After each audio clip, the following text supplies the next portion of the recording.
I just want to take the time to continue to encourage y'all to be excited, be motivated in your growth, in your relationship with God. You know, your relationship is your relationship, and how you maintain and mature that relationship, you know, is your relationship.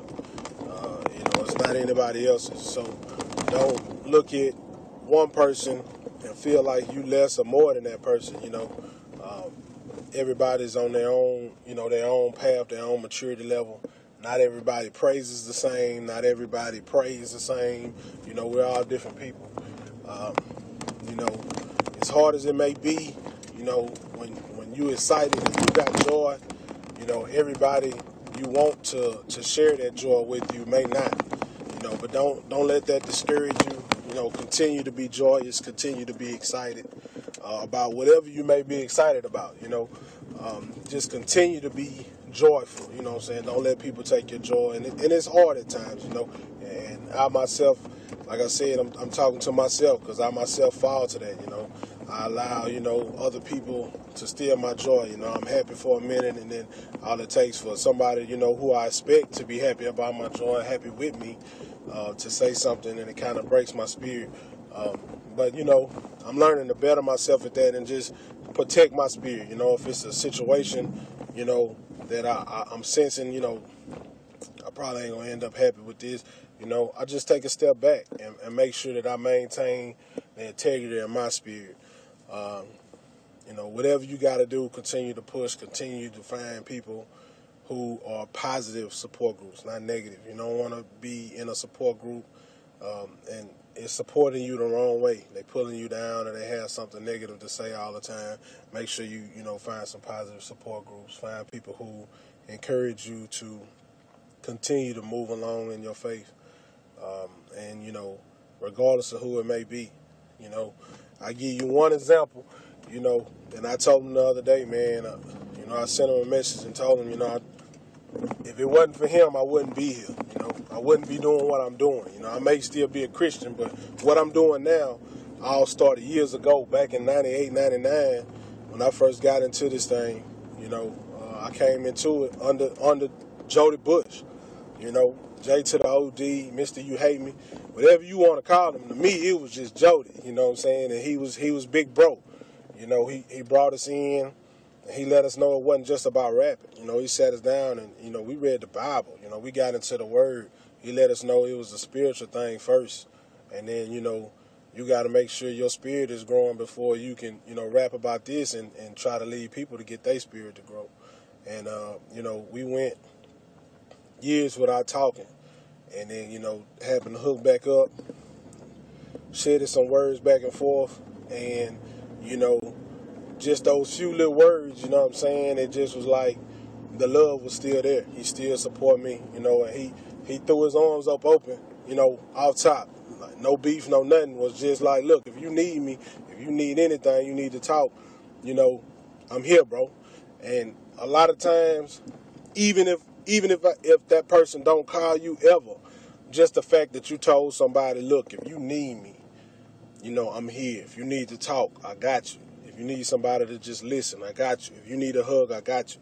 So you just got to remember that, like I said, when you're around people and you're supposed to be supporting people, make sure you show them your support, regardless of who it may be, regardless of the past. You know, we had our differences in the past, and, you know, for whatever reason, you know, I can't even tell you what all the differences was now today. I couldn't even sit down and tell you, but, you know, and they let you know it probably wasn't much of nothing, but sometimes we allow things to come in between one another that, you know, in the end really don't mean nothing. You can't even remember why you're not even talking to the person, or the reason why you're not talking to the person not even worth you not talking to the person.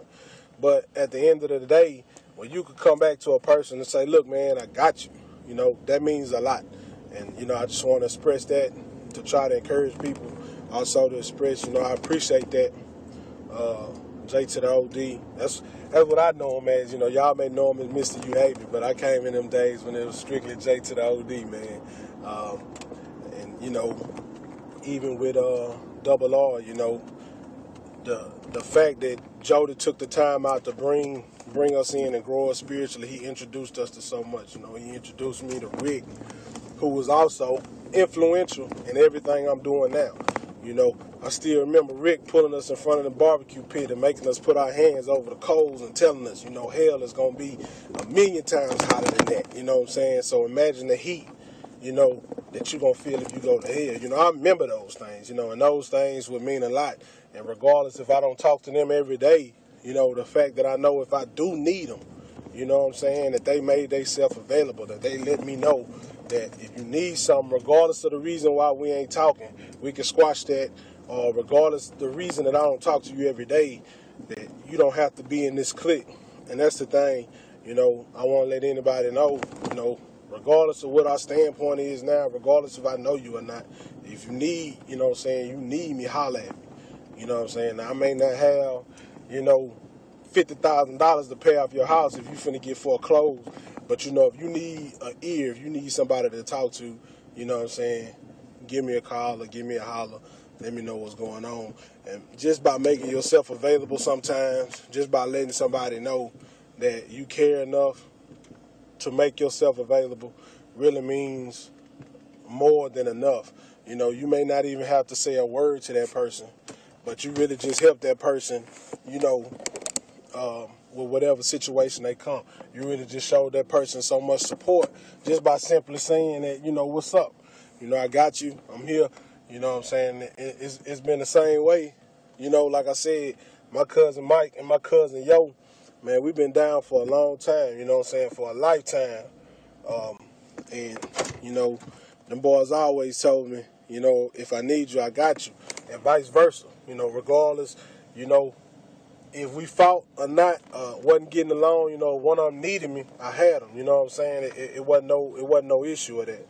And, you know, I just want to encourage people to make sure, you know, no matter what the disorder, the problem, dysfunction that a person may be going through, you simply letting that person know that, look, I ain't judging you, you know, make it clear that you there for them. If you need something, I got you. I know you going through a lot, and I can understand it. I know you may have a bad attitude or you may be depressed. I know you may not be talking because you holding something in. I know you may not be talking because you going through an episode of something. I understand that, and I got you. Just by saying that you got a person and that you can understand a person means so much to a person. I really want people to understand that, and I really am at the same time, and I'm expressing, you know, how much it means to me for the people who have said, look, I got you, you know, look, I got your back. If you need something, if you need to talk, holler at me, I got an ear, because they don't have to do that, and none of us do. But we call to be those type of people. That's what we call to do, and that's the real meaning of being a soldier. That's the real meaning of being in God's army. You know what I'm saying? We in the army. We may not fight in the same platoon, but we on the same team. So if you see another soldier down, don't just leave him down. You know, regardless if y'all in the same platoon or not, regardless if I'm in the Air Force or the Marines, if a Marine pass me and see an Air Forceman down, he gonna stop and help. He gonna, you know, check on me, see what's up. We don't have to be in that same military base, you know. So we just have to support one another because we're in a spiritual war right now. It's not a battle of the flesh, it's a spiritual war. And that's why I told you earlier, the things of the flesh, you know, a disorder, physical disorder, mental disorder, that's all of the flesh, man. That means nothing. Your spirit is what means everything. You know, a doctor can do this, a doctor can do that, but God is the one that heals. God is the one who issues and takes life. You know, and when he takes life, if you in God, you still got life after death. You see what I'm saying? So we trying to live eternal. You know, this is temporary, it's short-lived, but we call for this short period of time that we here versus the eternal time that we going to spend in heaven or hell. You know, right now, if we saying we Christians, we soldiers, this short period of time we here now, we call to help one another, we call to stand up, we call to recruit more members into God's army. And that's the main thing we here for. To recruit, help train them, bring them up spiritually. And for those who've been in the games for a long time, the vets, if a vet fall, you know, whoever need to come pick them up, whether it's a rookie in the game or whether it's another veteran, you know what I'm saying? But we got to make sure we got one another's back, and that's the main thing. If just be encouraged, no matter what. Get you a good, strong support group no matter who it is. Stay in prayer. Stay faithful. You're going to hit bad times, but even through the bad times, you still better off than you was without God on your best time. You see what I'm saying? But that's all I got to say. I'm going to shut my trap until next time, next episode. It's your boy Mike King, a.k.a. Big FiGGa, FiGGa TV, 316 Records. Once again, if you ain't catch it early, if you got any questions, you need prayer, whatever reason you want to hit me up, please hit me up on the email. Feel free. I appreciate all the other emails that I've gotten, but it's believe316llc@gmail.com. Believe316llc@gmail.com. Hit me up live. I'll get back to you as soon as possible. Like I said, appreciate all y'all support. Appreciate all the prayers. Appreciate everybody that's been in my corner. And I'm going to try my best to be in everybody's corner who surrounds me that I know. And if I don't know you and you need somebody in your corner, give me a holler. Like I say, it's a war right now, man. And I'm not trying to leave no soldiers behind. You know, if it's a man down, we trying to get to him, retrieve him, get him back to health, get him back up, and get back to the fight, keep it moving.